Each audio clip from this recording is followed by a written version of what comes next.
Japan's $1.5 trillion pension fund, the GPIF, is making headlines again. Many media outlets say it's entering impact investing. But here's the situation. It's not. What GPIF is actually doing is called impact considered investing. And the difference is more than just words. It's a legal, fiduciary, and philosophical distinction. Welcome to ESG Japan Daily. I'm Matteo. Today we unpack what this really means, and why it matters not just for Japan, but for the future of responsible investing worldwide. Recent media reports suggested GPIF, the world's largest pension fund, was about to adopt impact investing. That created waves in the market. Investors and fund managers suddenly expected a flood of capital into socially driven projects. But this is a fundamental misunderstanding. GPIF isn't pursuing impact investing in the traditional sense. It's exploring impact considered investing, a distinct concept shaped by its strict legal and fiduciary obligations. At the heart of the issue is a legal principle few outside Japan know, taji koryo no kinshi, literally the prohibition of considering other matters. Under Japan's Employees' Pension Insurance Act and National Pension Act, GPIF must manage its assets solely for the benefit of the insured persons. That means it cannot make investment decisions primarily to achieve social or environmental outcomes, no matter how positive those outcomes might be. So, where does that leave impact? GPIF's new concept treats impact as a non-financial factor, much like ESG criteria. The logic is this: positive impact can help deliver better long-term, risk-adjusted returns, and that in turn benefits pensioners.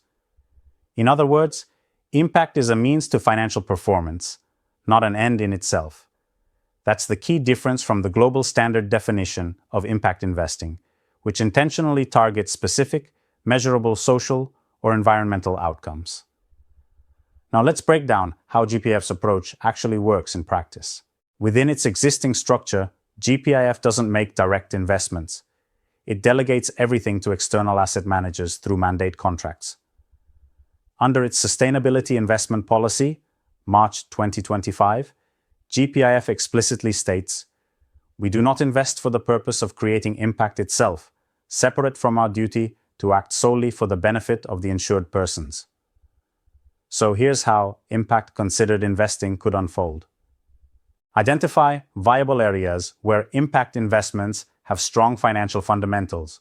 Call for public fund tenders, requiring applicants to specify both financial performance expectations and impact KPIs. Select only those meeting or exceeding market average financial returns. Measure and disclose the aggregate impact publicly, not to claim virtue, but to demonstrate transparency and data integrity. You might call this impact investing with guardrails, or in simpler terms, measured impact. It's less about chasing ideals and more about aligning long-term sustainability with fiduciary duty. A good analogy comes from Deng Xiaoping's famous phrase, "It doesn't matter whether a cat is black or white as long as it catches mice." In other words, labels don't matter, results do. This distinction between impact investing and impact considered investing might sound technical, but it's significant, because it defines how far large institutional investors can go when balancing fiduciary responsibility with social purpose. And it's a line every major fund, from CalPERS to Norway's GPFG, will eventually have to face. If GPF succeeds, it could set a notable new precedent, one where financial prudence and societal value creation coexist within the same disciplined framework. If you are interested in how investing can balance returns and responsibility, consider subscribing to ESG Japan Daily.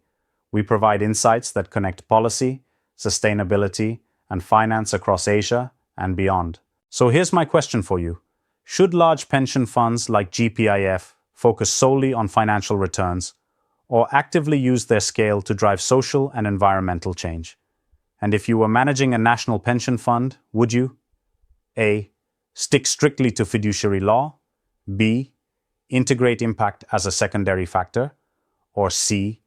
Redefine fiduciary duty altogether for the next generation? Drop your thoughts in the comments. Thanks for watching ESG Japan Daily. I'm Matteo. See you next time. where we decode Japan's next important move in sustainable finance.